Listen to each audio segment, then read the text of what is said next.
सेमेस्टरमा अध्ययनरत विद्यार्थी।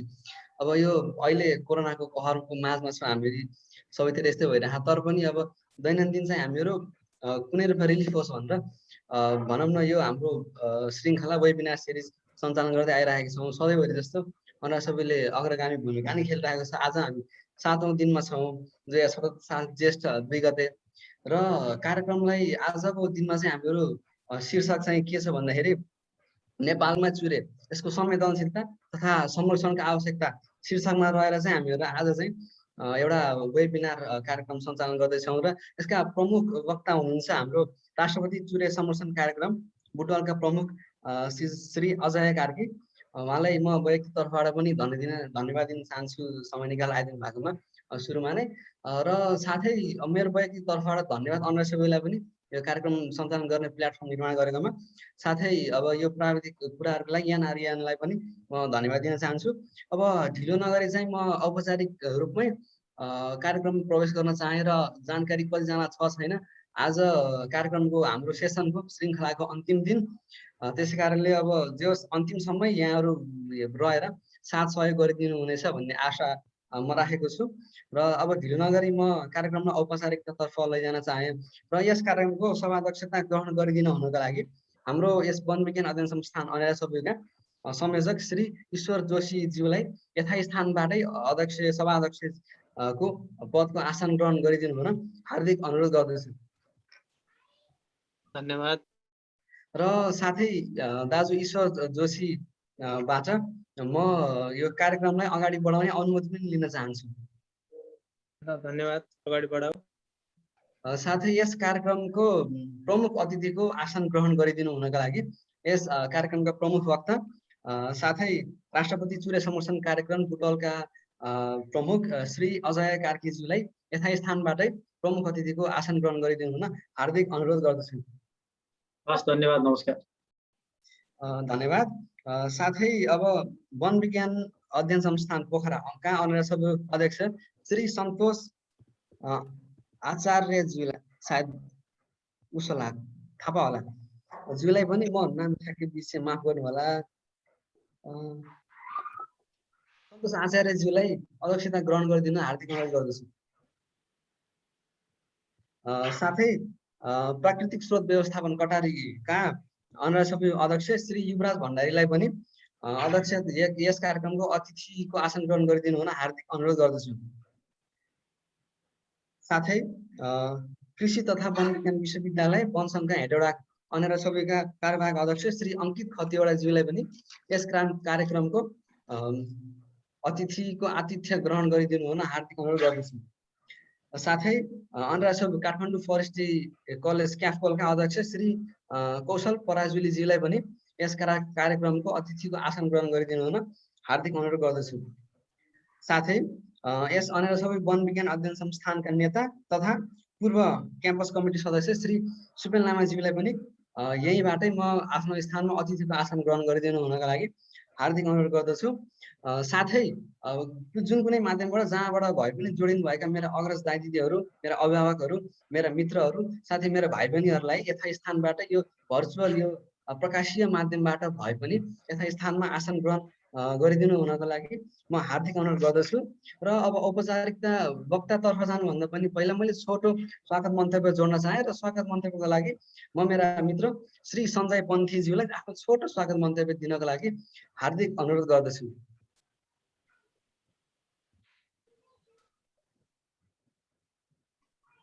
सञ्जय पन्थीजी। हजुर हजुर, धन्यवाद सुशाङ्क, धन्यवाद कार्यक्रम सञ्चालक साथी। हाम्रो यस गौरवशाली संस्था अनिरा सुब्यूले आयोजना गरेको यस वेबिनार सिरिजमा पाल्नुभएका सभापतिज्यू, प्रमुख अतिथि, विशिष्ट अतिथि एवं यहाँ उपस्थित सम्पूर्णमा म लगायत यो अनिरा सुब्यू वन विज्ञान अध्ययन संस्थानको तर्फबाट स्वीकार्नुहोस् यो न्यानो अभिवादन। लकडाउनको यो खाली समयलाई सदुपयोग गर्दै शिक्षण सिकाइको भावनाबाट ओतप्रोत भई यो वेबिनार प्रोग्रामको सुरुवात गरेका थियौँ हामीले। आज यो सिरिजको अन्तिम दिनमा आएका छौँ र आशा छ यो कार्यक्रमले सम्पूर्णमा फलदायी भएको छ र यस कार्यक्रमलाई पूर्ण रूपमा सफल बनाउनको लागि प्रत्यक्ष वा अप्रत्यक्ष रूपमा सहयोग गर्नुहुने सम्पूर्णलाई वन विज्ञान अध्ययन संस्थानले हार्दिक कृतज्ञता ज्ञापन गर्दछ। आज यस कार्यक्रममा छलफल हुन गइरहेको चुरे संरक्षण तथा व्यवस्थापन, यसको संवेदनशीलता र यसको महत्त्वबारे प्रकाश पाल्नुभएका राष्ट्रपति चुरे कार्यक्रम बुटोलका प्रमुख अजय कार्कीज्यूलाई विशेष धन्यवाद दिन चाहन्छु। आशा छ यस कार्यक्रममा उपस्थित सम्पूर्णले यस कार्यक्रमलाई फलदायी बनाउनुहुनेछ।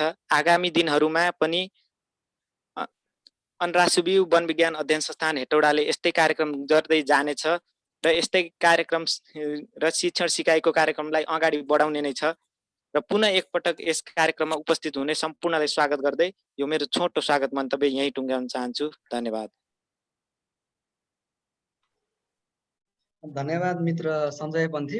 अब ढिलो नगरी हामी हाम्रो कार्यक्रमको मूल उद्देश्यतिर जाउँ। हामीहरूको आज शीर्षक भइहाल्यो चुरे संरक्षण, नेपालमा यसको संवेदनशीलता कतिको छ र यसको महत्त्व कतिको छ भन्ने शीर्षकमा रहेर हामीहरू अब छलफल गर्दैछौँ, सिक्ने सिकाउने कार्यक्रम गर्दैछौँ र यही शीर्षकमा अब आधारित रहेर हाम्रो यो चुरे संरक्षणको संवेदनशीलता तथा महत्त्व नेपालमा केही कुराहरूमा प्रकाश पारिदिनु हुन हाम्रो यस कार्यक्रमका प्रमुख वक्ता तथा अध्यक्ष प्रमुख अतिथि श्री अजय कार्कीज्यूलाई हार्दिक अनुरोध गर्दै यो माइक तथा स्क्रिन उहाँलाई हस्तान्तरण गर्न चाहन्छु।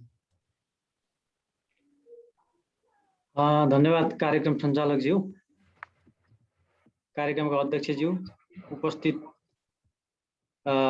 सम्पूर्ण अतिथिज्यूहरू र उपस्थित अन्य सम्पूर्ण महानुभावहरू। सर्वप्रथम त म धन्यवाद दिन चाहन्छु हाम्रो चाहिने वन विज्ञान अध्ययन संस्थानबाट जुन यो कार्यक्रम आयोजना गर्नुभयो र मलाई यो चाहिने प्रेजेन्टेसन सेयर गर्ने मौका दिनुभयो र मेरो प्रस्तुतिलाई अगाडि बढाउन चाहन्छु। म देखिन्छ स्क्रिन सेयर भएको छ?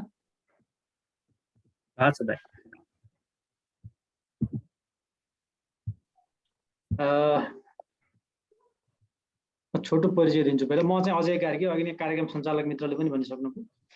म वन सेवाको उपसचिव र अहिले राष्ट्रपति चुरे कार्यक्रम बुटोलको प्रमुख रूपमा कार्यरत छु विगत 2 वर्षदेखि। र अब यो आज चाहिँ अघि नै भनिसक्नु भएको छ, यो नेपालमा चुरेको अवस्था के छ, यसको संवेदनशीलता र संरक्षणको आवश्यकता के छ भन्नेमा चाहिँ म थोरै प्रस्तुति गर्न चाहन्छु। यो चाहिँ मैले के प्रस्तुति गर्छु भनेर थोरै आउटलुक हो, यसमा नअल्झिकन म प्रस्तुतिलाई अगाडि बढाउने अनुमति चाहन्छु। यो चुरे चाहिँ नेपालको महाभारतभन्दा दक्षिणपट्टि रहेको अनि त्यसपछि तराईको लो ल्यान्ड अर्थात् फ्ल्याट ल्यान्डभन्दा उत्तरपट्टि रहेको एकदम सेडिमेन्ट्री रकले बनेको अनस्टेबल र विक एउटा चाहिने माउन्टेन हो। यो चाहिँ नेपाल, इन्डिया हुँदै पाकिस्तानसम्म फैलिएको छ र नेपालको हकमा चाहिँ यो पूर्वदेखि पश्चिमसम्म फैलिएको छ। यो बुटोलमा थोरै ब्रेक भएको छ र केही ठाउँमा फाटेर दुईतिर पनि भएको छ। केही ठाउँ जस्तै दाङमा फाटेको छ, दुईतिर भएको छ र यसको संरचनाको हिसाबले एकदमै नरम र इमेच्योर रक्सले बनेको छ र यो पिक्चरमा दायाँपट्टि देखे जस्तै यसमा स्यान्डस्टोन, मडस्टोन, सेल अनि त्यसपछि गएर कङ्ग्लोमेरेट र सिल्ट स्टोनले यसको चाहिँ संरचना निर्मित अर्थात् यो बनेको छ। त्यसपछि यो टेक्टोनिक डिभिजन यो म्यापमा हामीले हेऱ्यौँ भने यो यामयाक्टी र याम्बिटीको बीचमा बस्छ यो माउन्टेन। यो डिटेलमा चाहियो भने तपाईँले आफैले पनि हेर्न सक्नुहुन्छ, नेटमा प्रशस्त देखिन्छ यसको बारेमा। अनि त्यसपछि यो नेपालमा यसको अवस्था के छ त भन्दाखेरि अब यो 7वटै प्रदेशमा फैलिएको छ नेपालको। यसले 37वटा जिल्लाहरूमा फैलिएको छ, अर्थात् यो 37 जिल्ला कभर गर्छ र स्थानीय तहको हिसाबले 340वटा स्थानीय तह कभर गर्छ र चुरेमा भएका सम्पूर्ण नदी प्रणालीहरूलाई अहिले 164वटा नदी प्रणालीमा डिभाइड गरिएको छ। यो चाहिँ हाम्रो चुरेको गुरु योजनाले डिभाइड गरेको हो र अब यो चुरे संरक्षण क्षेत्र 2074 सालमा घोषणा भयो वातावरण संरक्षण ऐनमा टेकेर। अनि त्यसपछि त्यसको आधारमा हिसाब गर्दा ठ्याक्कै चुरे पहाड मात्रै यो करिब 35% छ र सम्भव भाग 40% छ र बाँकी रहेको 25% भाग चाहिँ दुन र भावर छ।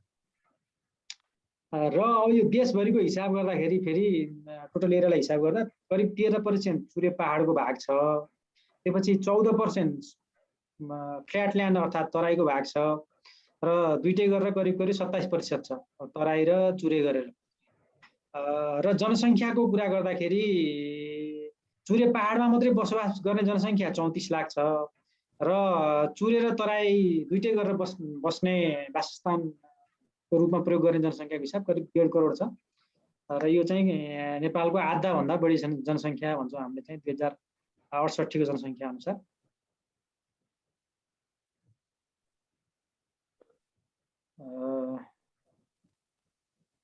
किन नेक्स्ट भएन? र अब यो कन्जर्भेसन हिस्ट्रीको कुरा गर्दाखेरि यो 6औं पञ्चवर्षीय योजनादेखि नै यो चुरेको बारेमा कुरा गरेको देखिन्छ। 6औं पञ्चवर्षीय योजनाले चाहिँ चुरेको संरक्षण, यसको चाहिँ माटो र पानीको संरक्षण गर्नुपर्छ भनेर थोरै विषयवस्तुहरू उठान गरेको थियो। र त्यसपछि 1988 मा master plan for forestry sector आयो। यसमा चाहिँ यो चुरेका इस्युहरूलाई इन्टरनलाइज गरेको छ र त्यही 1998 मै नेसनल कन्जर्भेसन स्ट्राटेजी पनि आयो। त्यसले पनि यो चाहिँ चुरेको कन्जर्भेसन, यसको चाहिँ सोइल एन्ड वाटरको कन्जर्भेसनलाई कुनै न कुनै हिसाबले चाहिँ यसलाई अंगीकार गरेको देखिन्छ। र 1992 मा गएर हाम्रो यो चुरिया फरेस्ट डेभलपमेन्ट प्रोजेक्ट आयो जर्मन सरकारको सहयोगमा। यो चाहिँ नेपालको सिराहा, सप्तरी र उदयपुरमा चुरे संरक्षणको कार्यक्रम यसले सञ्चालन गरेको थियो। र त्यसपछि यो अलि लामै समय सञ्चालन भएर 2002 मा गएर 10औं पञ्चवर्षीय योजना आयो र त्यसले चाहिँ यो ल्यान्डस्केप लेभलको कन्जर्भेसन गर्नुपर्छ भन्ने कुरालाई अंगीकार गरेर इम्प्लिमेन्टेसनलाई पनि फोकस गर्यो। त्यस अन्तर्गत यो चुरे पहाडको पनि संरक्षणका कुराहरू अगाडि बढेको देखिन्छ। र 2009 मा गएर यो चुरे कन्जर्भेसन अर्थात् चुरे प्रोग्रामलाई चाहिँ नेपाल सरकारले राष्ट्रिय योजना आयोगले P1 प्रोग्राम अर्थात् प्राथमिकता प्राप्त योजनाको रूपमा राख्यो 2009 मा। र त्यसपछि वन मन्त्रालय अन्तर्गतका विषयगत कार्यालयहरूबाट कार्यक्रम कार्यान्वयन हुँदै आयो र 2014 मा गएर यो राष्ट्रिय गौरवको आयोजनाको रूपमा घोषणा गरियो यसलाई। र राष्ट्रपति चुरे तराई मधेस संरक्षण पनि 2014 मा बन्यो। त्यो बनिसकेपछि 2017 मा अर्थात् 2074 मा चुरेको गुरु योजना स्वीकृत भयो। 2014 देखि 2019 सम्म अब चुरेका कार्यक्रमहरू कृषि मन्त्रालय, सिंचाई मन्त्रालय र वन मन्त्रालयका विषयगत कार्यालयहरूबाट कार्यान्वयन हुँदै गएर आर्थिक वर्ष 2075-76 मा संघीयता आइसकेपछि अधिकांश विषयगत कार्यालयहरू प्रदेशमा समाहित भएको अवस्थामा स्थानीय तह 93 स्थानीय तहबाट कार्यक्रम सञ्चालन भयो। 2019 मा अर्थात् 2076 सालमा चाहिँ हाम्रो 5 वटा फिल्ड अफिसहरू स्थापना भयो। विराटनगर, जनकपुर, चितवन, बुटोल र धनगढीमा गरेर 5 वटा अफिसहरू स्थापना भए। र लास्ट इयर अर्थात् 2020 मा GCF को एउटा प्रोजेक्ट प्रदेश नम्बर 1 र प्रदेश नम्बर 2 मा अहिले चाहिँ सञ्चालन भइरहेको अवस्था छ। अब यो चुरेको कुरा गरिरहँदा यो महत्त्व के छ त यसको भन्ने कुरा पनि हामीले थोरै बुझ्नुपर्छ होला। एउटा त यो पूर्वदेखि पश्चिमसम्म फैलिएको एकदम रेगुलर प्याचको रूपमा फैलिएको माउन्टेन हो र यसले चाहिँ माथि उत्तरतर्फ मिड हिललाई र दक्षिणतर्फ तराईलाई जोड्ने भएको हुनाले यसको पोलिटिकल र सोसल इम्पोर्टेन्स र करिब देशको 60% जनसङ्ख्याको यो चाहिँ लाइफलाइन हो पनि भन्ने गरिन्छ। त्यसपछि बायोडाइभर्सिटीको हिसाबले 13 वटा इकोसिस्टमहरू यो चुरे क्षेत्रमा पर्छन्, 10 वटा इकोसिस्टमहरू तराई क्षेत्रमा पर्छन् र टोटल 23 वटा इकोसिस्टम भयो। र 42 वटा इन्भाइरोमेन्टल सर्भिसहरू यसले प्रोभाइड गर्छ भनेर एउटा रिसर्चले देखाएको छ। त्योमध्ये 16 वटा वस्तुगत र 15 वटा रेगुलेटरी, त्यसै गरी 11 वटा कल्चरल सर्भिसहरू यसले प्रोभाइड गर्छ। र ढुङ्गागिटी बालुवाको हिसाबले कुरा गर्दाखेरि यो चाहिँ नेपालको ढुङ्गागिटी बालुवाको मुख्य स्रोत नै चुरे पहाड हो तराईको लागि।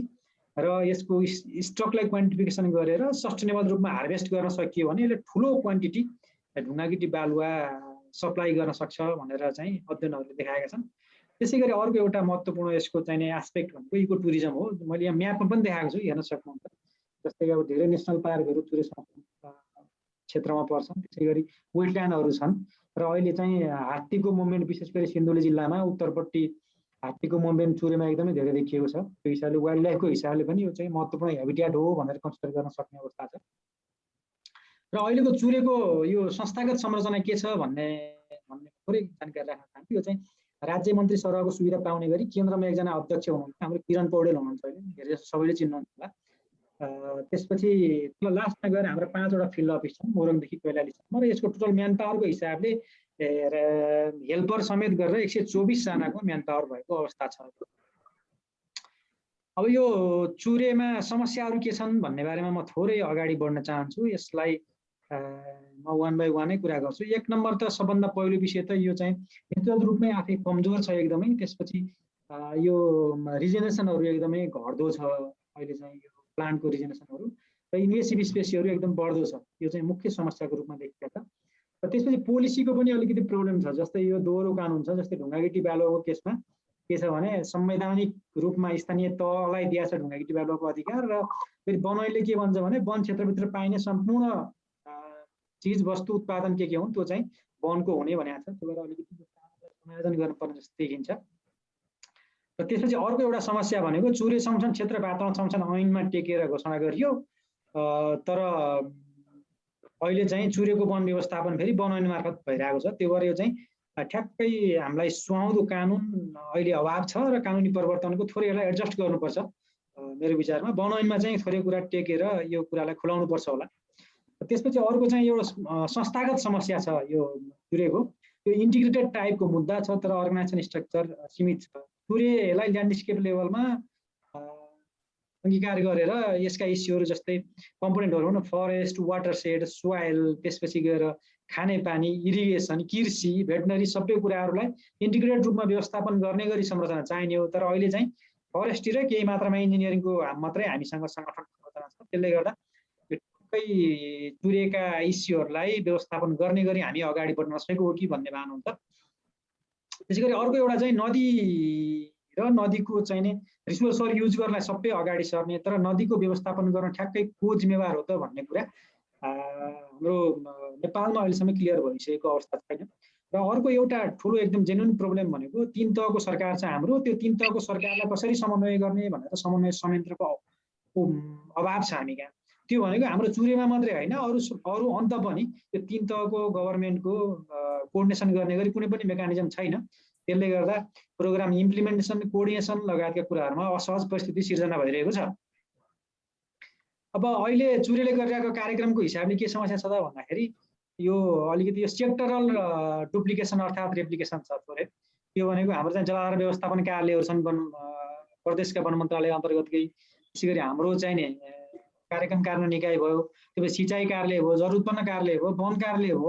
यी सबै कार्यालयहरूले कहाँ कसरी के काम कसले कुन समयमा गर्ने भन्ने कुराहरू फिक्स छैन। त्यसले गर्दा एकै ठाउँमा पनि कामहरू रेप्लिकेट भइरहेको अवस्था छ। र ठ्याक्क स्पष्ट डेफिनेसन कसले के काम गर्ने, कुन अफिसले जलाधार व्यवस्थापन कार्यालयले कुन काम गर्ने, चुरे कार्यालयले कुन काम गर्ने, जल उत्पन्न कार्यालयले कुन काम गर्ने भन्ने कुराहरू चाहिँ अहिलेसम्म क्लियर नभएको अवस्था छ। त्यसले गर्दाखेरि हामीलाई चाहिँ कार्यक्रम सञ्चालन गर्न अलिकति असहज भएको छ। र चुरेको जुन रूपमा व्यवस्थापन हुनुपर्ने हो त्यो हुन नसकेको हामीले चाहिँ रियलाइज गरिरहेछौँ। त्यसपछि हाम्रो गुरु योजनाले 2.5 खर्ब रुपियाँ परिकल्पना गरेको छ 20 वर्षको बजेट, तर अहिलेसम्म हेर्दाखेरि जम्मा 12-15 अरब रुपियाँ चाहिँ विनियोजित भएको छ, जुन चाहिँ 10 गुणा बढी हुनु पर्थ्यो, 9 गुणा 10 गुणा बढी हुनु पर्थ्यो। 90 अर्ब 1 खर्ब रुपियाँ विनियोजित हुनु पर्थ्यो यो अवधिमा, त्यो भइरहेको अवस्था छैन। र अर्को चाहिँ इन्टिग्रेटेड प्रोग्रामहरूको एब्सेन्स छ। सोइल र वाटर कन्जर्भेसनका कुराहरू मात्रै भएको छ। अघि मैले भनेका अरू कम्पोनेन्टहरू फरेस्ट, एग्रिकल्चर, भेटनरी, इरिगेसन लगायतका अरू सेक्टरहरूमा काम गर्न पाइएको छैन, ती प्रोग्रामहरू छैन। त्यही चाहिँ इन्टरकनेक्टेड इस्युहरू पनि छन्, जस्तै नदीको चाहिँ गेड रेज हुने, त्यसपछि यो रिभर ब्याङ्क कटिङ हुने, त्यसपछि फ्लडिङ, रिभरको कोर्स चेन्ज हुने, त्यसपछि यो स्लोपी एरिया पनि छ चुरेमा फेरि धेरै, त्यहाँ चाहिँ यो साल्ट टेक्नोलोजीहरू प्रयोग नगरेको अवस्था छ। र अर्को चाहिँ एउटा स्टडीले देखाएको छ हाम्रो चुरेमा गरेको एउटा 15 देखि 25 हेक्टरसम्म प्रति वर्ष एउटा रिभर सिस्टमबाट डिजर्टिफिकेसन भइरहेको कुरा पनि देखाएको छ। त्यो भएर यो चाहिँ वास्तवमै एकदमै अलार्मिङ हो, एकदम ठुलो इस्यु हो जस्तो लाग्छ मलाई। र अर्को चाहिँ यो अनप्लान्ड सेटलमेन्ट, त्यसपछि अत्यधिक चरीचरण र वन डढेलो चुरेमा एकदमै धेरै देखिएको समस्या हो। र यो पूर्वतिर 2 नम्बर प्रदेशमा गरेको एउटा अध्ययन अनुसार 20,000 टन प्रति वर्ष प्रति किलोमिटरसम्म मुख्य सोइल इरोजन भइरहेको पनि देखाएको छ चुरे क्षेत्रमा। र अघि नै मैले भनिहालेँ ढुङ्गागिटी बालुवाको चाहिँ एकदमै बढी एक्सट्र्याक्सन भइरहेछ र अव्यवस्थित रूपमा कुनै प्लान बिना इन्फ्रास्ट्रक्चरहरू बनिरहेको अवस्था छ। र यो वन फडानी र अतिक्रमण पनि जेन्युन समस्याको रूपमा देखिएको छ। र अर्को एउटा समस्या भनेको यो तल्लो तट र उपल्लो तट बिचको द्वन्द्व देखिएको छ, जुन चाहिँ उपल्लो तटले कन्जर्भेसन गरिदिएको हिसाबले तल्लो तटले रिसोर्स युज गर्ने र त्यस बापत तल्लो तटले डाउनस्ट्रिमको जनताहरूले माथिल्लो अपस्ट्रिमको जनताहरूलाई केही पनि पेमेन्ट नगर्ने, अर्थात् उनीहरूले चाहिँ केही बेनिफिट लिन नपाउने भन्ने इस्युहरू विभिन्न ठाउँमा उठिरहेका छन्। र केही ठाउँमा यसको चाहिँ उपल्लो तटको जनताहरूलाई अपस्ट्रिमको जनताहरूलाई पेब्याक गर्ने कतै कतै ट्रायलको रूपमा सुरु पनि भएको अवस्था छ नेपालमा। र अर्को चाहिँ हाम्रो यो समिति अन्तर्गत काम गर्ने हिसाबले लिमिटेड म्यान पावर छ, इन्जिनियरिङ सेक्टरबाट अलिकति लिमिटेड म्यान पावरहरू मात्रै हामी यहाँ भएको हुनाले काम गर्न असहज सिर्जना भइरहेको छ। र अर्को एउटा चुरेको लागि जेन्युन समस्या, एकदम ठुलो किसिमको समस्या भनेको अतिक्रमण, चुरे क्षेत्रमा अतिक्रमण गरेर बसोबास सुरु गर्छन्, त्यसपछि विद्युतले लगेर बिजुलीको जडान गरिदिन्छ, स्कुल शिक्षा कार्यालय लगेर स्कुल खोलिदिन्छ, त्यसपछि गैर सरकारी संस्थाहरूले विभिन्न प्रचार प्रसारका कार्यक्रमहरू गरिदिन्छन्, सिँचाइले सिँचाइ कुलो बनाइन्छ, खानेपानी अफिसले खानेपानी जोडिन्छ, त्यसपछि उनीहरूको बसाइ चाहिँ टेम्पोररी किसिमको बसाइ जुन इन्क्रोचमेन्ट गरेर बसेको हुन्छ त्यो चाहिँ पर्मानेन्ट हिसाबमा चेन्ज हुने सम्भावना र त्यो चाहिँ ट्रेन्ड अलिकति बढी देखिएको छ। र चुरेको अर्को एउटा मेन समस्या भनेको यो अनप्लान इन्फ्रास्ट्रक्चर, मैले अघि पनि भनिहालेँ, यो चाहिँ अहिले हाम्रो रनिङ आयोजनाहरू जुन चाहिँ पूर्व पश्चिम राजमार्ग लगाएको थियो, मैले 4-5 लिस्ट गरेको छु, त्यसको चाहिँ 1 करोड घनमिटर भन्दा बढी गिट्टीको मात्रै भाग छ त्यसमा, र त्यसको चाहिँ नि सप्लाई गर्ने मेन सोर्स भनेकै अहिले के हो भने चुरे क्षेत्रबाट ओरिजिन भएका खोलाहरूले नदीहरूले सप्लाई गर्ने हो। त्यो चाहिँ गर्न सकिरहेको अवस्था छैन। र साना चाहिँ शाखा सडकहरू, विस्तार, पुल, कजोय, र यो चुरे र तराई क्षेत्रको जनसङ्ख्या वृद्धिको हिसाब गर्दाखेरि 1.72% छ। र यो माइग्रेसन पनि यो चाहिँ हाम्रो पहाडबाट चुरे तराईमा जाने अत्यधिक बढ्दो छ। र यो चाहिँ एभरेज हाउस होल्ड इन्कममा चाहिँ वृद्धि भइरहेको अवस्था देखाउँछ हाम्रो चाहिँ डाटाले। र यो देख्न सक्नुहुन्छ यो चाहिँ अब रोड मात्रै 6576 किलोमिटर चाहिँ चुरेबाट पास भएको छ, र पूर्व पश्चिमले रेलमार्ग जुन प्रस्ताव गरिएको छ त्यसको केही पार्ट चाहिँ चुरेबाट जान्छ। र त्यसपछि सिँचाइको कुरा गर्दाखेरि खुला र मध्यम गरेर 300 वटा सिँचाइ आयोजनाहरू चुरे क्षेत्रमा पर्छन्, जस्तै बबई देख्न सक्नुहुन्छ, धरान जत्रा रोड देख्न सक्नुहुन्छ। मैले यो सिम्बोलिक रूपमा 1-2टा मात्रै राखेको छु, सबै राखेको छैन। र 300 भन्दा बढी साना र ठुला र मध्यम गरेर सिँचाइ आयोजनाहरू छ। त्यसपछि हाइड्रो पावरकै कुरा गर्दा अहिले ठुल्ठुला 4 वटा हाइड्रो पावर स्टेसनहरू निर्माणाधीन छन्। त्यसपछि यो कुलेखानीको यो जलविद्युत आयोजना तेस्रो यो सानो छ, चाहिँ 14 मेगावाटको, त्यो पनि चुरे क्षेत्रमै पर्छ। र तिनाउको सुदृढीकरण आयोजना यो चाहिँ 1 मेगावाट मात्रै छ, त्यो पनि चुरेमै पर्छ। त्यसपछि ठुल्ठुला ट्रान्समिसन लाइनहरू यही चुरे क्षेत्रबाट पास भएका छन्, जहाँ चाहिँ वन क्षेत्र प्रयोग गर्ने, त्यसपछि चाहिँ चुरेमा उत्खननै गर्नुपर्ने अवस्था पनि छ। त्यसै गरी यो पश्चिम चेती अत्तरियासम्मको यो प्रसारण लाइन फुरकोटदेखि यो कर्मदेवसम्मको यो कैलाली डोटीको मैले राखेको छु, यस्ता प्रसारण लाइनहरू ठुल्ठुला। त्यसपछि यो कालीगण्डकी प्रसारण लाइन लगायतका ठुल्ठुला प्रसारण लाइनहरू यो चुरे क्षेत्र हुँदै पास भएका छन्। त्यसले चाहिँ चुरेमा अल्टिमेटली चुरेको रिसोर्समा चाहिँ प्रेसर पारिरहेको अवस्था छ। अब यो ढुङ्गागिटी बालुवाको एक्सट्र्याक्सन गर्दाखेरि हामीले 4-5 वटा कुराहरूलाई चाहिँ अलिकति ध्यान दिनुपर्ने हुन्छ। यो बेड स्लोप, डिस्चार्ज, त्यसपछि यो बेड मेटेरियल डिस्चार्ज र सेडिमेन्टेसनको साइज। जब हामीले चाहिँ यो सेडिमेन्ट र वाटरको यो फ्लोमा ब्यालेन्स गर्न सकिन्न, त्यति बेलासम्म यो चाहिँ हाम्रो स्टक कति छ, कति एक्सट्र्याक्सन गर्न सकिन्छ, यो क्वान्टिफिकेसन पनि गर्न सकिँदैन, र त्यसपछि यो व्यवस्थापन पनि गर्न सकिँदैन। जब बेड स्लोप र डिस्चार्ज बढ्छ त्यति बेला डिग्रेडेसन बढ्छ, र यो सेडिमेन्ट साइज र यो बेड मेटेरियल डिस्चार्जको साइज बढ्दाखेरि एग्रेडेसन बढ्छ। यो के अरे यसको बारेमा भन्न चाह्यो भने यो 40-45 मिनट यसको बारेमा जान्छ। इन्ट्रेस्टेडहरूले गुगल गर्नु होला, यो प्रशस्त इन्फर्मेसन भेटिन्छ यसको बारेमा। यो 3-4 वटा चिजको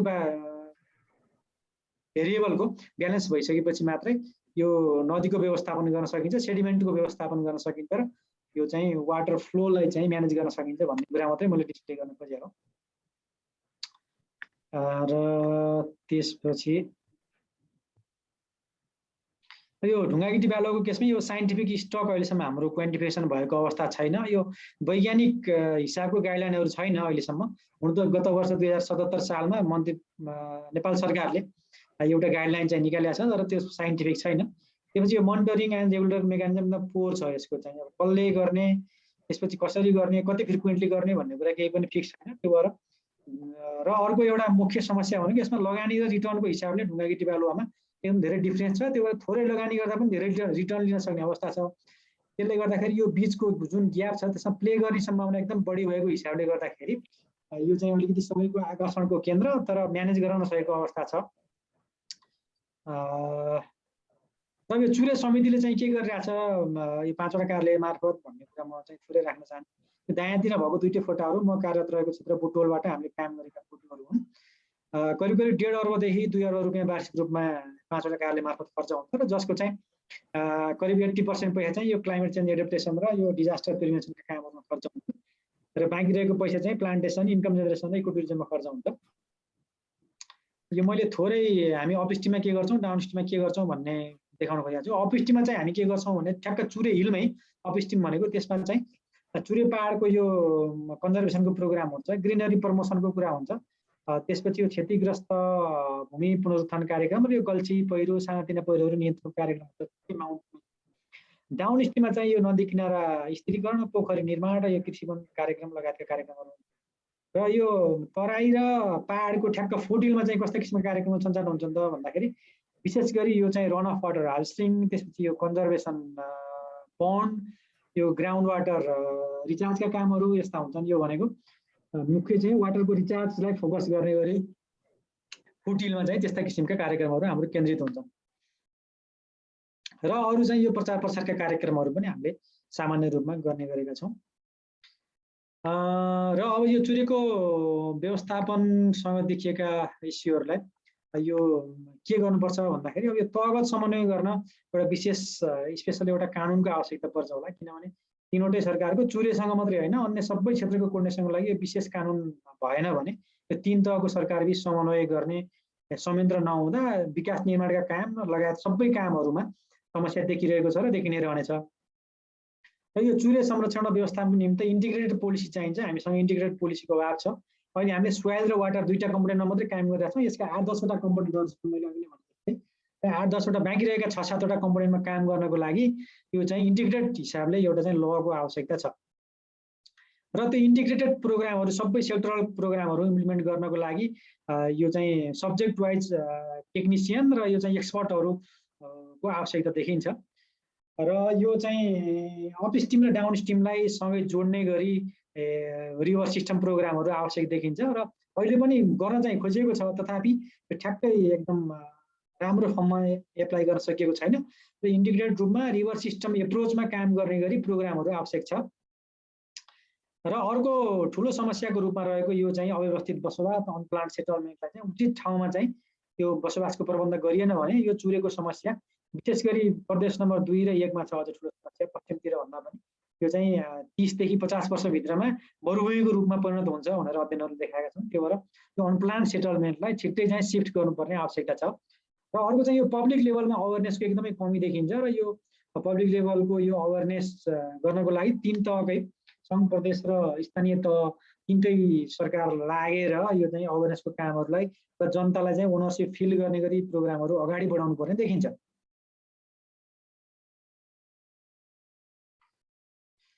र त्यसपछि यो नदीजन्य पदार्थ उत्खनन एकदम ठुलो समस्या हो चुरेको र यसलाई चाहिँ निश्चित ठाउँ तोक्ने र अर्को एउटा गर्न सकिने यसको लागि भनेको निर्माण सामग्रीको लागि वैकल्पिक स्रोतको अध्ययन पनि गर्नुपर्छ जस्तो लाग्छ। ठुल्ठुला पहाडहरू जुन चाहिँ बायोडाइभर्सिटीको हिसाबले र कन्जर्भेसनको हिसाबले इम्पोर्टेन्ट छैनन् त्यस्ता पहाडहरूको चाहिँ फोडेर त्यसको चाहिँ ढुङ्गा गिटी बालुवा के निस्किन्छ चट्टानहरू त्यसको चाहिँ एक्सट्र्याक्सन गरेर युज गर्नको लागि अध्ययन र पहिचान गरेर त्यस्ता कार्यक्रमहरू अगाडि बढाउनुपर्छ जस्तो लाग्छ। जस्तै बुटोलदेखि माथि पाल्पाको सिद्ध बाबामा त्यो पहाडको फिजिबिलिटी स्टडी भइरहेछ अहिले, त्यसलाई चाहिँ वैकल्पिक स्रोतको रूपमा प्रयोग गर्न सकिन्छ कि भनेर त्यसरी वैकल्पिक स्रोतको रूपमा पहिचान अध्ययन गरेर पहिचान गरी अगाडि बढाउन सकियो भने चुरेमा अलिकति प्रेसर कम हुन्छ होला र हामीलाई चाहिँ भइरहेको निर्माण सामग्रीको अभाव पनि इजिली सप्लिमेन्ट गर्न सकिन्छ होला। र यो अहिले जे जति पूर्वाधारहरू निर्माण भएको छन् चुरे क्षेत्रमा त्यसको चाहिँ म्यापिङ गर्ने र यो जोनिङ गर्नुपर्छ। सेन्सिटिभ जोन र रिस्क जोन कुन कुन हुन् र अलिकति सेफ जोन कुन हो भनेर म्यापिङ गर्ने र यो डेभलपमेन्ट कोरिडोरहरू अलिकति सेफ ठाउँ जहाँ छ त्यहाँबाट चाहिँ विकासका पूर्वाधारहरू सञ्चालन गर्न सकिने भनेर डेभलपमेन्ट कोरिडोरहरू विकास गर्यो भने चुरे संरक्षणलाई अलिकति व्यवस्थापन गर्न सकिन्छ होला। र अर्को काम भनेको यो सेडिमेन्ट हामीसँग कति छ त्यसको स्टक निकाल्ने र यो हार्भेस्टेबल सेडिमेन्ट कति हो र यो नदीको चाहिँ सेडिमेन्ट ट्रान्सपोर्टेसन क्यापेसिटी कति हो यसको अध्ययन गरेर क्वान्टिफिकेसन गर्ने र हरेक वर्ष कुन ठाउँबाट कति मात्रामा यो सेडिमेन्ट एक्सट्र्याक्सन गर्न सकिने हो त्यो कुरा चाहिँ जोनिङ गरेर क्वान्टिफिकेसन गरिएन भने यो चाहिँ अझै के हुन्छ भने अनियन्त्रित हुन्छ र चुरेको संरक्षणमा थप चुनौती देखिन्छ। र अर्को एउटा इस्यु भनेको यो तीन तहको सरकारको यो कार्यविधि बनाउने बेलामा स्पष्ट रूपमा यो जिम्मेवारी र उत्तरदायित्व दुईटै कुरा बाँडफाँड गरिएन भने यो चाहिँ ढुङ्गा गिटी बालुवाको केस चाहिँ अझै अन्यल हुन देखिन्छ। त्यो भएर तीन सरकारबिच क्लियरली डिफाइन हुनुपर्छ जस्तो लाग्छ। र वन ऐन र भू उपयोग ऐनको चाहिँ प्रभावकारी कार्यान्वयन गर्ने गराउने गर्नुपर्छ। र अब यो चुरे क्षेत्रमा यो वेटल्यान्ड र यो तालतलिया पोखरीहरूको निर्माण अहिले पनि भइरहेछ र यसलाई अझै बढावा दिनुपर्छ। र यो गुरु योजनालाई परिकल्पना गरे अनुसारको बजेट विनियोजन भएको अवस्था छैन, त्यसलाई चाहिँ अलिकति बजेट बढाउन, वृद्धि गर्न र स्किल्ड म्यान पावरहरू एड गर्दै जाने, ह्युमन रिसोर्सहरू अहिले चाहिँ ल्याक भइरहेछ, त्यसलाई चाहिँ अलिकति थप गर्नुपर्छ होला। र यो इन्भाइरोमेन्टल एसेसमेन्ट हुन त भइरहेछ, तर अब यो हाम्रो चुरे क्षेत्रमा नभए अन्त पनि यो फर्मालिटीको लागि मात्रै हुने, इन्भाइरोमेन्टल एसेसमेन्टले रिकमेन्ड गरेका कुराहरू मोनिटरिङ नहुने र इम्प्लिमेन्ट नहुने धेरै देखिएको छ। त्यही भएर यसलाई चाहिँ अलिकति स्ट्रिक्टली यो चाहिँ लागू गर्नमा जानुपर्छ जस्तो लाग्छ मलाई। र चुरेको अहिले भइरहेका फिल्डका संरचनाहरू र केन्द्रको संरचना अस्थायी संरचना हो, यो प्रोजेक्ट स्टाइलमा छ, यसलाई चाहिँ पर्मानेन्ट स्ट्रक्चर बनाउनुपर्छ जस्तो लाग्छ यदि वास्तवमै चुरेको गर्ने हो भने। र यो नदी प्रणाली रिभर सिस्टम एप्रोचमा जुन हामीले काम सुरु गरेका छौँ, यो एकदमै राम्रो र इन्टरनेसनली एडप्टेड यो सिस्टम हो र यो सिस्टम र एप्रोचलाई चाहिँ कन्टिन्यू र प्रमोसन गर्नुपर्छ जस्तो लाग्छ। र यो नदीको व्यवस्थापनको सिलसिलामा बेला बेलामा राष्ट्रिय स्तरमा बहसहरू पनि हुने गरेका छन्। यो युज चाहिँ सबैले गर्ने, यो व्यवस्थापन गर्नको लागि जिम्मेवार को भन्ने कुरा अहिलेसम्म डिफाइन गरिसकेको छैन नेपाल सरकारले। यो नदी व्यवस्थापन गर्नलाई जिम्मेवार को, कसको टिवार हो, यो कुरा चाहिँ डिफाइन हुनुपर्छ जस्तो लाग्छ मलाई। र अर्को चाहिँ यो भिरालो कृषि भूमिमा बहुवर्षीय खेती विस्तार, यो चाहिँ अभाव भएको छ, चुरेमा मात्रै होइन अन्त पनि छ। र चुरेको यो ल्यान्ड चाहिँ स्लोपी भएको हुनाले यो साइड टेक्नोलोजीमा आधारित यो मल्टिपल इयर क्रपिङमा हामी चाहिँ जानुपर्छ जस्तो लाग्छ। र अब यो कन्क्लुजनमा जाउँ। कन्क्लुजनमा चाहिँ अब यो चुरे मैले अघि नै पनि भनिहालेँ, एकदमै यो इन्भाइरोमेन्टल हिसाबले र जियोलोजिकल हिसाबले एकदमै फ्रेजाइल र यो संवेदनशील पहाडी श्रृङ्खला हो। र यो नेपालमा सबभन्दा कान्छो पहाड पनि भन्छौँ हामीले यसलाई, यो सबभन्दा यङ्गेस्ट माउन्टेन हो। यो चुरे र तराईलाई जहिले पनि यो अलिकति सेग्रिगेटेड रूपमा सेपरेटली डिल गर्नु हुँदैन र सेपरेटली कुरा गर्नु हुँदैन, किनभने एकदमै यो सोसल्ली, जियोलोजिकल्ली, पोलिटिकल्ली, इन्भाइरोमेन्टल्ली र यो ल्यान्डस्केपको हिसाबले पनि एकदम यो चाहिँ जोडिएको ल्यान्डस्केप हो। त्यसले गर्दाखेरि यो चुरे र तराईको कुरा गर्दाखेरि एकदम संयुक्त रूपमा, एकीकृत रूपमा जहिले पनि कुरा गर्नुपर्छ र व्यवस्थापन योजना बनाउँदा, कार्यक्रमहरू तय गर्दा र कार्यक्रम कार्यान्वयन गर्दा पनि एकीकृत हिसाबका कार्यक्रमहरू सञ्चालन गर्नुपर्छ। र अर्को चाहिँ यो चुरे तराई मधेसमा बसोबास गर्ने जनताको लागि, अर्थात् 60% जनता भन्ने गर्छौँ हामीले यो हाम्रो मास्टर प्लान अनुसार, त्यसको लागि लाइफ लाइन हो यो चुरे र त्यो हिसाबले इम्पोर्टेन्ट छ।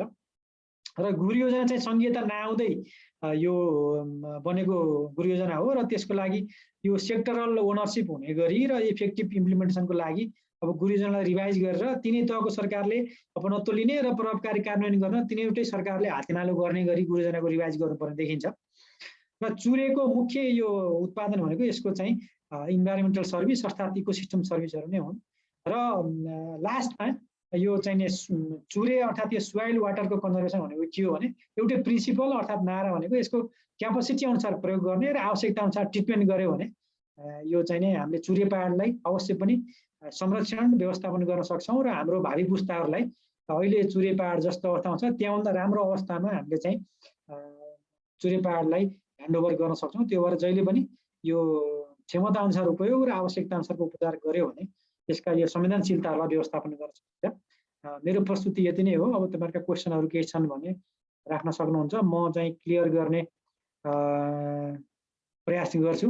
अब एक्सपर्टिजको हिसाबले मैले पनि 2 वर्ष मात्रै भयो यसमा काम गरेको, त्यो भएर एकदमै धेरै एक्सपर्ट होइन, त्यही पनि म आफूले जानेका कुराहरू सेयर गर्ने प्रयास गर्नेछु।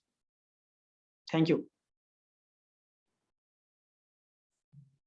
धन्यवाद अजय कार्कीजी। नेपाल सरकारको उपसचिव तथा राष्ट्रपति चुरे संरक्षण कार्यक्रमका बुटवलका प्रमुख। अब हामीहरूसँग कुनै प्रश्नहरू छन् भने यहाँहरूले च्याट बक्समा लेख्न सक्नुहुन्छ, अनि अब हामीहरू उत्तर दिने कोसिस चाहिँ गर्नेछौँ। केही प्रश्नहरू छन् भने च्याट बक्समा लेखिदिनु होला। अनि मेरो पनि पर्सनल क्वेसन थियो सर, हामीले अब यो चुरे संरक्षण कुरा त गर्छौँ, तर ग्रासरुट लेभलको लोकल मान्छेहरूसँग कतिको समन्वय गरिरहेको छ यो कार्यक्रमले, त्यो चाहिँ मलाई जान्न मन लागेको प्रश्न। अब यो 2074मा समिति स्थापना भयो। स्थापना भइसकेपछि के हो भने हाम्रा फिल्डमा अफिस थिएनन्। वन मन्त्रालय, सिँचाइ मन्त्रालय, कृषि मन्त्रालय, 3टा मन्त्रालय अन्तर्गत विषयगत कार्यालयहरू र एनजिओहरू मार्फत कार्यक्रम सञ्चालन भएको थियो। त्यति बेला चाहिँ हाम्रा चुरेका आफ्नै समितिहरू थिए, ग्राउन्ड लेभलमा अलि राम्रो किसिमको प्रेजेन्टेसन थियो। र जब यो 2019मा 2076मा हाम्रा विषयगत कार्यालयहरू स्थापना भए पश्चात चाहिँ के छ भने यो सोसल मोबिलाइजेसनको पार्ट र यो ग्राउन्ड लेभलमा ठ्याक्कै यो एकदम तलको जनताहरूलाई समेट्ने गरी र कभर गर्ने गरी प्रोग्रामहरूको अभाव महसुस गरेका छौँ हामीले।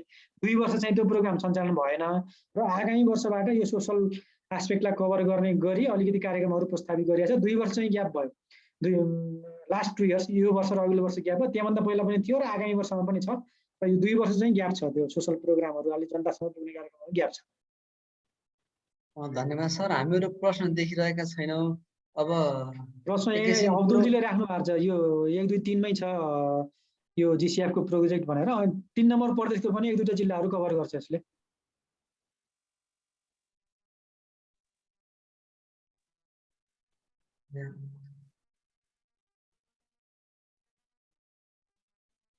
अब्दुलजीले के भन्न खोजे जस्तो लाग्यो?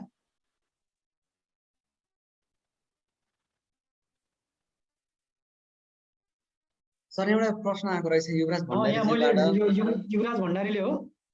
हजुर हजुर, एउटा प्रश्न आएको छ। म युवराज भण्डारीजीको प्रश्नमा जान्छु। सर, हामीलाई कुनै कम्युनिटी फरेस्टको अपरेसन बनाउँदै गर्दा त्यो सिएफ चुरे चाहिँ त अन्य जस्तै तराई चुरीमा पर्छ भने अब त्यो सिएफजीको अपरेसन प्लान हामीहरू कुन ल अनुसार गराउँछौँ? अनि मैले अहिले भन्न खोजेको इस्यु यही हो, चुरे संरक्षण क्षेत्र चाहिने वातावरण संरक्षण ऐन अनुसार घोषणा भएको र त्यसपछि त्यो चुरेभित्रका सबै स्रोतहरू त्यही अनुसार व्यवस्थापन हुनुपर्ने हो।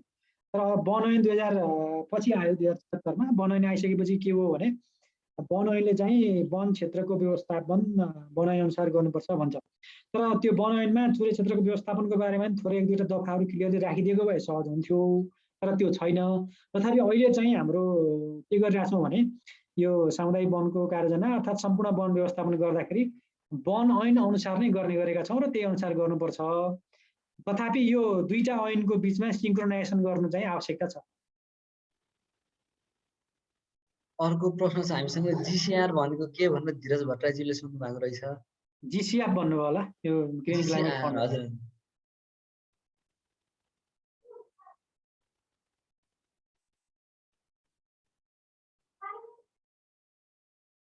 एकजनाले सोध्नुभयो, महेशजीले सोध्नु भएको छ, यो गभर्मेन्टले यो अपस्ट्रिममा किन कम कार्यक्रम छ भनेर राख्नु भएको रहेछ होइन। त्यो के छ भने गुरुजनाले नै प्रोग्राम डिजाइन गर्दाखेरि के गरेको छ भने फिल्ड लेभलमा इन्टेन्सिभली सर्वे गरेर त्यसपछि इस्टिमेट गरेको छ। त्यो गर्दाखेरि के छ भने हाम्रो समस्याको हिसाबले माथि चाहिने अपस्ट्रिममा गर्दाखेरि हामीले सोर्सलाई ट्रिटमेन्ट गर्ने, समस्यालाई ट्रिटमेन्ट गर्ने, तल चाहिँ के हो भने डिजास्टर आइसकेपछि अर्थात् समस्या परिसकेपछि ट्रिटमेन्ट गर्ने र सम्भावित डिजास्टरहरूलाई रोक्नको लागि कार्यक्रम कार्यान्वयन गर्ने हो तल डाउनस्ट्रिममा चाहिँ। र यो नेचर हेर्दाखेरि के देखिन्छ भने अपस्ट्रिममा एक्टिभिटीहरूलाई खर्चै कम लाग्ने र डाउनस्ट्रिममा एक्टिभिटीहरू नै अलिकति हाई कस्ट लाग्ने। फर इक्जाम्पल तल डाउनस्ट्रिममा चाहिँ नि प्रबन्धको काम धेरै हुन्छ, यो नदीको काम त्यसमा चाहिँ अलिकति खर्चिलो छ र धेरै पैसा लाग्छ। अपस्ट्रिममा के छ भने मुख्यतया हामीले प्लान्टेसनको कामहरू, साना साना इरोजनहरू कन्ट्रोल गर्ने कामहरू र पहिरोहरू रोक्ने काम गर्छौँ। त्यो भएर त्यसमा चाहिँ खर्चको हिसाबले एस्टिमेटको हिसाबले कम लाग्छ, एउटा इस्यु त्यो। र यो सँगसँगै जोडिएको अर्को एउटा सोसल इस्यु पनि छ। काम गर्दाखेरि के हुन्छ भने अपस्ट्रिम चाहिँ जहिले पनि अलिकति रिमोट, कम एक्सेसिबल, बस्तीहरूबाट टाढा र त्यहाँ चाहिँ गाउँलेको रुचि कम हुन्छ। जस्तै हामीले कन्ट्र्याक्टबाट ठेक्काबाट काम गराउँदाखेरि पनि ठेकेदारहरू ठेक्का नहाल्ने र ठेक्का परिहाल्यो भने पनि त्यहाँ चाहिँ काम गर्न कम इच्छुक हुने, त्यो समस्या देखिएको छ। त्यसले गर्दाखेरि मास्टर प्लानले कम अनुमान गरेको छ अपस्ट्रिमलाई पैसा। र दोस्रो कुरा चाहिँ यो प्रोग्राम इम्प्लिमेन्टेसनको फेजमा आउने समस्या र इस्युहरूको कारणले गर्दाखेरि पनि अपस्ट्रिम भन्दा डाउनस्ट्रिममा काम गर्न सहज हुने, लोकल लेभलको प्रेसर पनि बढी आउने, पोलिटिकल्ली पनि तल डाउनस्ट्रिममै काम गर्न पाए राम्रो हुन्थ्यो भन्ने हुन्छ। किनभने डाउनस्ट्रिममा सेटलमेन्ट हुन्छ, जनतासँग जोडिएका इस्युहरू हुन्छ, त्यो भएर डाउनस्ट्रिममा गर्न पाए हुन्थ्यो भन्ने चाहिँ पोलिटिकल्ली पनि आउँछ। त्यसले गर्दा डाउनस्ट्रिममा बढी र अपस्ट्रिममा कम हुने गरेको, तर व्यवस्थै गरेको चाहिँ होइन। धन्यवाद सर। अर्को प्रश्न छ हामीसँग, यो हामीले अलि निरन्तर रूपमा भइरहेका जुन डेभलपमेन्ट प्रोजेक्टहरू छन् तिनलाई र चुरेको व्यवस्थापन कसरी समानान्तर रूप लान सक्छौँ भन्ने प्रश्न गर्नुभएको छ लुमाकान्त भण्डारीजीले। अब यो प्रश्न चाहिँ अलिकति यो के भन्छ अरे मेरो स्कोप भन्दा अलिक बाहिरको जस्तो लाग्छ मलाई होइन। र तथापि मैले इम्प्लिमेन्टेसन लेभलका केही कुराहरू भन्न सक्छु। पोलिसी लेभलमा के हुन्छ भने प्रोजेक्टहरू जुन हाम्रो नेपालमा वन वातावरण चुरे संरक्षण क्षेत्रमा भइरहेका प्रोजेक्टहरू छन्, ती प्रोजेक्ट डिजाइन गर्ने बेलामा, प्रोजेक्ट डकुमेन्ट बनाउने बेलामा, एग्रिमेन्ट गर्ने बेलामा र बजेट रिलिज र इम्प्लिमेन्टेसन मोडालिटी तयार गर्ने बेलासम्ममा सबै प्रोजेक्टहरूको आफ्नो आफ्नै मोडालिटीहरू हुन्छन्। यी मोडालिटीहरू के हुन्छ भने कुन प्रोजेक्ट कसरी अब अन बजेट अफ ट्रेजरी अथवा अपोजिट अफ ट्रेजरी कसरी इम्प्लिमेन्ट गर्ने, इम्प्लिमेन्टेसन पार्टनर को हुने भन्ने कुराहरू पहिले फिक्स भइसकेका हुन्छन्। त्यो भएर यो भइरहेका प्रोजेक्टहरूमा धेरै कोलाबोरेसन गर्ने र यसलाई चाहिँ चुरेको मेन स्ट्रिममा ल्याउने भन्ने सम्भावना एकदम कम देखिन्छ। तथापि अब यो प्रोग्राम इम्प्लिमेन्टेसनको हिसाबले एज अ गभर्मेन्ट अर्गनाइजेसन हाम्रो चुरे बोर्डबाट अनगोइङ प्रोजेक्टहरूमा के गर्न सकिन्छ त्यसको लागि हामी सधैँ तयार नै हुन्छौँ। र यो लास्ट इयरमा त सुरु भएको जस्तै अरू धेरै टाढा जानु परेन। यो जिसिएफको प्रोजेक्ट छ प्रदेश नम्बर 1 र 2 मा। यो पनि मेरो विचारमा पर्सनल्ली व्यक्तिगत रूपमा यो मेरो अर्गनाइजेसन भ्यू अथवा यो अफिसियल भ्यू होइन, मेरो पर्सनल भ्यू के हो भने जुन अहिले त्यो प्रोजेक्ट सुरु भइरहेको छ प्रदेश नम्बर 1, 2 र 3 को केएमसी किल्लामा, त्यसमा चाहिँ चुरेकै हामी संरचना छ। त्यो भएर भिन्दै संरचना खडा नगरिकन चुरे मार्फत नै त्यो प्रोजेक्ट कार्यान्वयन गरेको भए अझ थप फ्रुटफुल हुन्थ्यो जस्तो लाग्छ मलाई। तथापि के हो भने त्यो प्रोजेक्टले भिन्दै आफ्नै अफिसियल संरचना स्थापना गरेर कार्यक्रम सञ्चालन गर्दैछ, अर्थात् त्यो प्रोजेक्ट इम्प्लिमेन्टेसन हुँदैछ।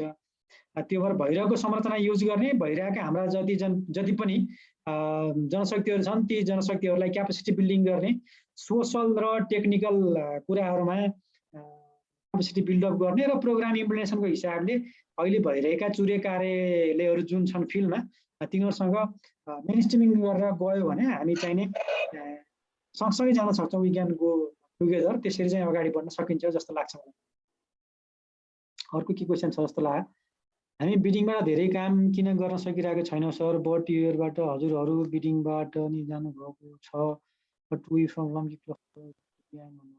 अब यो आफ्नो आफ्नो यो प्रोक्योरमेन्ट मोडालिटीको कुरा हो। सार्वजनिक खरिद ऐन नियमावली अनुसार त्यहाँ विभिन्न प्रोभिजनहरू छन् र त्यसभित्र रहेर हामीले चाहिने आफूले यो खरिद प्रक्रिया अगाडि बढाउन सकिन्छ। त्यो चाहिँ आफ्नो टिम म्यानेजमेन्टको कुरा र त्यसपछि त्यसमा फ्यामिलियराइजेसन हुने कुराहरू होला। हाम्रो चाहिने मोर देन 60-70% बजेट चाहिँ अलिकति बजेट के भन्छ बिडिङबाट भइरहेको छ। How can you take advantage of carbon trade economy to save Chure भन्नु अरे होइन। उमाकान्तजीको फेरि यो चाहिँ कार्बन ट्रेड इकोनोमीबाट चुरेलाई कसरी संरक्षण गर्न सकिन्छ भन्नुभयो। अब यसका यो वन व्यवस्थापनबाट जुन लिन सकिने यो रिटर्न छ त्यो चाहिँ अन्य वनहरूमा जस्तै चुरेको वनमा पनि लिन सकिन्छ, पहिलो नम्बर। दोस्रो नम्बर चाहिँ आइसकेको पैसा चाहिँ एउटा चाहिँ त्यो बेनिफिट लिन सक्ने भयो। त्यसपछि त्यो रिटर्न आइसकेपछि त्यसलाई चाहिँ चुरे कन्जर्भेसनमा अब यो मास्टर प्लान का जुन 8-10 वटा कम्पोनेन्ट छ त्यो कम्पोनेन्ट वाइज प्रायोरिटीमा राखेर रिटर्न भएको पैसालाई चाहिँ फेरि त्यसमा चाहिँ कन्जर्भेसन र म्यानेजमेन्टमा मोबिलाइज गर्न सकिन्छ।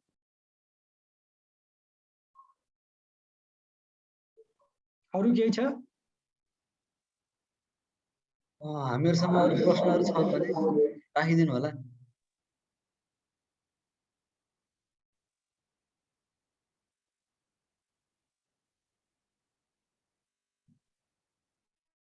प्रश्नहरू छैनन् जस्तो लाग्यो मलाई। अब यति बेलासम्म आइसक्नु पर्ने सरलाई पुनः पनि धेरै धेरै धन्यवाद। देशभक्त मल्लिकज्यूले ह्यान्ड रेज गरिराख्नु भएको छ। मल्लिकज्यू यो प्रश्न थियो र हजुरको? ल अजयजी बधाई छ, बहुत सुन्न पाइयो। एकदम विषय पनि मेरो पनि इन्ट्रेस्टको विषय है। अनि बाँकी पार्टिसिपेन्टको लागि म भू संरक्षणमा काम गरिसकेको इन्जिनियर हो, अहिले रिटायर भएको छु है। तपाईले अजयजीले एउटा अब धेरै इन्फर्मेसनहरू त दिनुभयो। अब यो इन्फर्मेसनहरू मैले यो पार्टिसिपेन्टहरू हेर्दाखेरि जुन छ सब यङहरू जस्तो लाग्यो मलाई कि धेरै जसो तपाईकै जुन छ नि धेरै साथीहरू हैन। यो जुन एउटा कुरा गर्नुभयो नि, मतलब चुरिया एरियामा कुनै गभर्नमेन्टको कुनै यस्तो एजेन्सी छैन जुन हरेक चिजको लागि जुन छ नि, चाहे त्यो इन्जिनियरिङ सम्बन्धी या फरेस्ट्री या कृषि जुनसुकै छ विभिन्नको लागि एउटै कुनै एजेन्सी को अभाव जस्तो लाग्यो। त त्यो त्यसमा जुन छ नि अब अहिले त तपाईँ त प्रेसिडेन्ट चुरेमै होइन अहिले बुटवलमा? हो सर, हो हो। त त्यहाँ यो प्रेसिडेन्ट चुरे जुन कार्यक्रम बन्यो नि त्यो त अब हामीहरूको मलाई लाग्छ कि पहिले भू संरक्षणसँग जोडिएर आयो, तर वास्तवमा एउटा प्रोग्रामको हिसाबले प्रेसिडेन्टकै नाम लिएर यो आएर अहिले त ठुलै भइसक्यो। यसमा भर्खरै तपाईँको किरणजी मलाई लाग्छ बोर्ड अध्यक्ष हुनुहुन्छ, तपाईँ एनएफए को प्रेसिडेन्ट है। अब पहिले पनि डाक्टर साहबहरू थुप्रै त्यहाँ हाम्रो रामदयाल सर पनि बस्नुभयो। त यो जुन चुरेवाला बोर्ड छ नि, बोर्डले चाह्यो भने यो देशका जुन अरू लाइन एजेन्सीहरू छन् नि, यो पानीसँग सम्बन्धित हुने अथवा यो सोइल एन्ड वाटरसँग सम्बन्धित या फोरेस्ट्रीसँग सम्बन्धित जोसँग सम्बन्धित छ, जियोलोजिस्टहरू होइन। किनभने यसो चुरियामा हेर्नुहुन्छ फल्ट छ नि, जियोलोजिकल फल्ट होइन। त त्यसले गर्दाखेरि जुन फ्रेजाइल जियोलोजी जुन भन्छन् नि चिजहरू, यो सबको लागि त छ। त त्यो प्रेसिडेन्ट बोर्डले जुन छ चाह्यो भने त लिड त गर्न सक्छ नि। उहाँहरूले त्यो कुराहरू गभर्मेन्टको अगाडि प्रोग्राम ल्याउन सक्नुहुन्छ। अब होइन भने खालि उही पहिले जस्तै खालि यो फरेस्ट्रीसँग रिलेटेड चिजहरू मात्रै गर्ने, अरू कसले गरिदिने। अब जस्तो यति के भन्छ नदीमा कामहरू जुन भइरहेछ रिभर सिस्टममा, सबै फरेस्ट्रीका मान्छेहरू गर्ने भनिसकेपछि अरू एजेन्सीहरू कसरी आउँछ? त्यो चिज अहिले डिपार्टमेन्ट पनि छैन, त्यो चिज ब्यारियर त कमसे कम अहिले छैन। त अहिले त प्रेसिडेन्ट जुन बोर्ड छ चुरेको बोर्ड, त्यसले गर्न सक्दैन अजयजी? के छ, लिड त गर्न सक्ला नि? होइन, सक्छ। मैले भन्न खोजेको यही हो सर, गुरु योजनाले पनि त्यही कुरा कल्पना गरेको छ मास्टर प्लानले। त्यसमा चाहिँ अब एग्रिकल्चर, इन्जिनियरिङ, सिँचाइ, खानेपानी होइन, भेटनेरी लगायतका सबै इन्टिग्रेटेड प्रोग्राम र इन्टिग्रेटेड सबै चाहिँ म्यान पावर हुनुपर्छ डाइभर्सिफाइड। बोर्डमा अर्गनाइजेसन स्ट्रक्चर फरेस्ट्रीको मात्रै होइन, इन्जिनियरिङ अलि बढी र एग्रिकल्चर, भेटनरी, इरिगेसन, खानेपानी सबैको म्यान पावर हुनुपर्छ कि त्यहाँ। फरेस्ट्रीको मात्रै म्यान पावरले चुरे संरक्षण गर्न सक्दैन, फरेस्ट्रीको मात्रै स्कोप भित्र पर्दैन त्यो। मैले भन्न खोजेको कुरै त्यही हो। इन्टिग्रेटेड प्रोग्राम र डाइभर्सिफाइड म्यान पावर चाहिन्छ सर। त्यसको लागि बोर्डले आफ्नो फिल्डमा जुन अफिसहरू छ, अफिसहरू अहिले भइरहेको अफिसले पुग्दैन भने अफिसहरू थप्ने र यदि चाहिँ सुरुवात चाहिँ अहिले भइरहेको अफिसमा म्यान पावर र प्रोग्राम दुइटै डाइभर्सिफाइड गरेर जान सकियो भने यो पोसिबल छ। किन नहुने? यत्रो ठुलो सामान्य राष्ट्रपतिज्यूकै नाम जोडिएर प्रोग्राम छ, पैसा पनि अब राम्रै पैसा भन्नुपर्छ, यो ठुलै पैसा छ, राज्यले लगानी गरिरहेछ, लान सकिन्छ, किन नसक्ने? यसलाई एडभोकेसी अलि गर्नुपर्छ। यो जुन छ नि, मैले तपाईँले हो हामीहरूसँग सबै छ। एउटै समस्या मैले देखेको छु कि जस्तै भू संरक्षणमा पनि हामी थियौँ नि, त हामीहरूलाई लाग्थ्यो कि सबै एजेन्सीको पैसा हाम्रोमा आओस् अनि हामी नै खर्च गर्ने, अनि हामीसँग म्यान पावर नहुने होइन। त भू संरक्षण विभागै जस्तो बन्द भयो अहिले, त त्यो एउटा इस्यु त 37 सालमा त्यही भएको थियो। यो नदीमा काम गर्ने जुन सिँचाइबाट आएका थिए नि इन्जिनियर कम्युनिटी, त उहाँहरूलाई त ब्याक गरिदियो, नदी नियन्त्रण फङ्सनै ब्याक गरिदियो। अब यो त्यस्तै तपाईँको हाम्रो भू संरक्षण विभागमा जुन छ नि, त्यति बेला फरेस्ट्री एरियामा कामै नगर्ने। जस्तो अहिले तपाईँले एउटा के काफ्लेजी के भनेर अहिले सेयर गर्नुभएको थियो, त्यो पोखरीको त्यो उसमा तनहुँ कि कहाँ हो होइन, धेरै पोखरीहरू बनाउनु भएको छ भनेर सेयर गर्नुभएको थियो है। त फरेस्ट्री एरियामा हामी भू संरक्षणबाट गइएन, त्यो भयो के कि उही जनताको वरिपरि मात्रै गयो। त चिजहरू के भयो भन्दाखेरि डिपार्टमेन्ट जब खुल्छ नि कुनै चिज यस्तो टाइपको, मतलब मल्टी डाइमेन्सनल, मल्टी के भन्छ यो के भन्छ डाइमेन्सनल नभनौँ, के भन्छ त्यो, अरे माने विभिन्न जस्तो इन्जिनियरिङ हामी त के भन्छौँ, मल्टिडिसिप्लिनरी हो मल्टिडिसिप्लिनरी। यस्तो भइसकेपछि त्यो त अरू अन्य लाइन एजेन्सीहरूसँग कुरा गरेर त्यो बजेट उहाँहरूले राखोस् न, तर प्लानिङ यहाँ गरोस्, काम यस्तो गरोस् भन्ने भएको भए त भइहाल्थ्यो नि। तर होइन, अब त्यो बजेटै हामीले चाहिन्छ भन्ने हिसाबले स्वार्थी भएर यो सब बिग्रिया हो, खुम्चिएर काम गर्ने। अलिकति प्रोजेक्ट एरिया डिलिनिएट गरिसकेपछि कसको के हो भनिसकेपछि त्यही फङ्सनल ग्रुपलाई दिँदा हुन्छ नि, त्यो गर्यो भने हुन्छ। दुईटै अब approach बाट काम यही गर्न पनि सकिन्छ। जस्तो किन नसक्नु? अहिले हेर्नुहोस् न, यो CMCC जुन बनायो नि अहिले कोरोना कालमा, यिनले पनि आफै थोरै सबै गर्छन्। विभिन्न एजेन्सीहरूलाई कोअर्डिनेट गर्ने मात्रै निर्देशन दिने, उहाँहरूले काम गर्ने हैन। त्यो हिसाबको बोर्डले गर्यो भने त राम्रै हुन्छ नि। तपाईहरु त स्ट्रङ छ, अहिले NFA मा स्ट्रङ छ, यसलाई एडभोकेसी गर्नुस् है। अनि मैले रिक्वेस्ट गरेको छ तपाईलाई यहाँ कि यो जुन के भन्छ यो तपाईको प्रेजेन्टेसन छ, अच्छा मलाई पठाइदिनुस् न, त्यो सोकोस इन्ट्रेस्ट ग्रुपमा त्यो शेयर गरिदिनुस् है। अनि तपाई पनि जोइन गर्नुस्। यो चीज के हो भनिसकेपछि हुन्छ नि, इस्युहरु जुन तपाईको मनमा लाग्छ नि, खाली सेरेमोनियल होइन। अजयजीले प्रेजेन्टेसन गरेर एउटा प्रेजेन्टेसन गर्ने काम मनबाट भित्रबाट गर्नुस् न। आफ्नो लागेको कुराहरु साथीहरु सेयर गर्नु, खास गरेर यङहरुलाई त बडा फाइदा हुन्छ। पुरानो हामीहरु जस्तो पुरानो मान्छे त उही पुरानो कुराहरु मात्रै गर्ने, नयाँ गर्दैनन्। यो चीजहरु अलिकति ब्रड भएर जानको लागि तपाईहरुले नै गर्न सक्छ त्यो कुराहरु। सो आई रिक्वेस्ट कि यो चीजलाई विभिन्न, अब यो फ्लोरमा जो आयो, अब यो जुन छ नि शेयरहरु गरिदिनुस् हैन। त त्यसले अरूले पनि मौका पाउँछन्, आफ्ना विचार त राख्न पाउँछ, विचार बदलिन्छ मान्छेहरुको। अनि एडभोकेसी एकदम लगातार गर्नुपर्छ कि यो चुरेको, यसमा कुनै दुई राय छैन, यो गर्नुपर्छ। एउटै त प्रोजेक्ट हो पुरा नेपालमा जुन कि राष्ट्रपतिको नाममा जोडिएको छ हैन। अरु प्रोजेक्ट मलाई लाग्दैन कोही छ यो है। त त्यो कारणले पनि यो गर्नुपर्छ है। अनि जति गर्नुभएको छ, मैले पनि केही त क्लिप राखेको छु मैले अहिले, तर प्लिज त्यो चाहे त्यो इन्ट्रेस्ट ग्रुपमा शेयर गरिदिनुस्। मेरो इच्छा त्यही हो, शेयर गर्नुस्, अरूले पनि हेर्नु है त। हुन्छ सर, ल धन्यवाद। हस्, अर्को चाहिँ यहाँ क्वेसन, चुरे रेन्ज पाउनुहुन्छ है।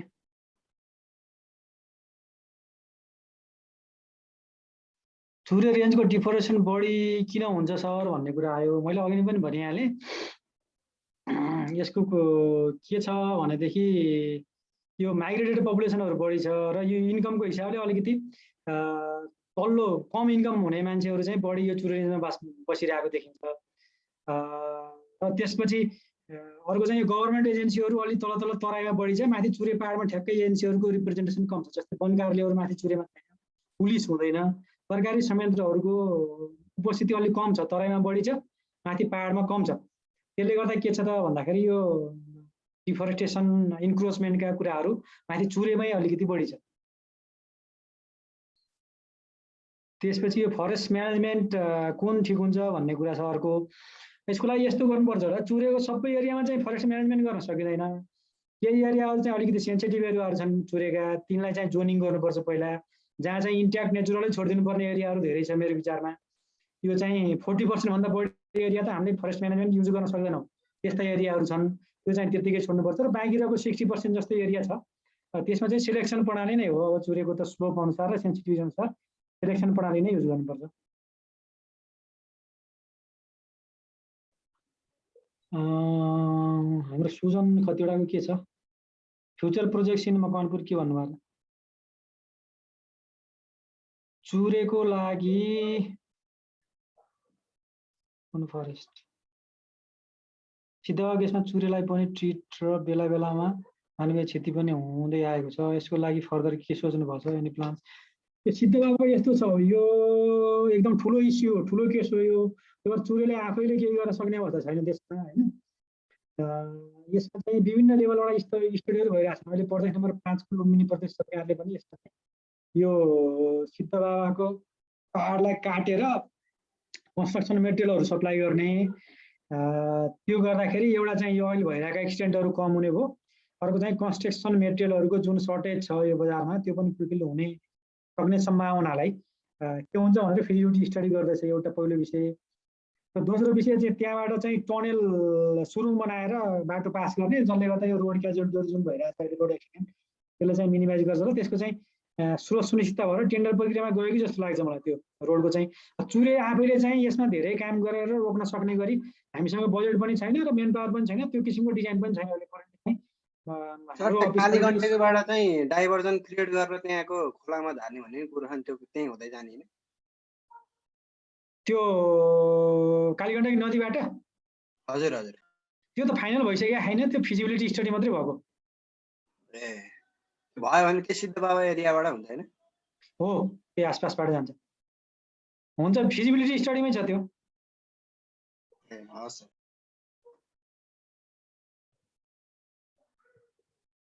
हाम्रो सुजनमा कतिवटा जिले सोध्नु भएको थियो, यो फ्युचर प्रोजेक्सन मकवानपुरमा भविष्यमा आउने प्रोजेक्टहरू के छन् भन्ने प्रश्न उहाँले राख्नु भएको थियो। यो चुरेसँग सम्बन्धित होला प्रोजेक्ट चाहिँ त्योसँग सम्बन्धित त केही छ जस्तो लाग्दैन मलाई।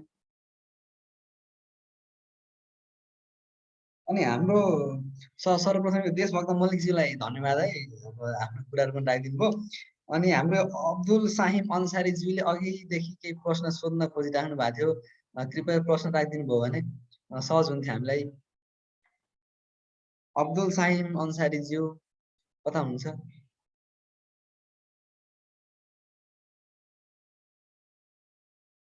अब्दुल सर कता हुनुहुन्छ?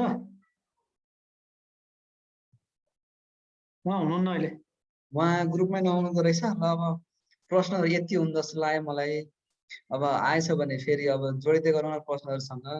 अहिले पुनः चाहिँ हाम्रो नेपाल सरकारको उपसचिव तथा यो राष्ट्रपति चुरे संरक्षण कार्यक्रम बुटोलका अध्यक्ष हाम्रो अजय कार्कीज्यूलाई धन्यवाद। नयाँ मेसेज आएको छ होला, एउटा नयाँ आएछ है।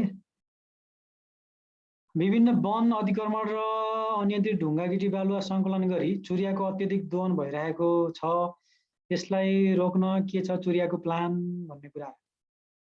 मैले अघि नै पनि फर्स्टमा भनेको थिएँ, यो सबभन्दा ठुलो इस्यु भनेको हामीलाई नीतिगत समस्या छ कि चुरेलाई। चुरेको आफ्नै ऐन छैन, एक नम्बर पहिलो विषय। दोस्रो नम्बर हाम्रा अहिले भइरहेका संरचनाहरू अस्थायी संरचनाहरू हुन्, आयोजनाको रूपमा भइरहेका संरचनाहरू हुन्।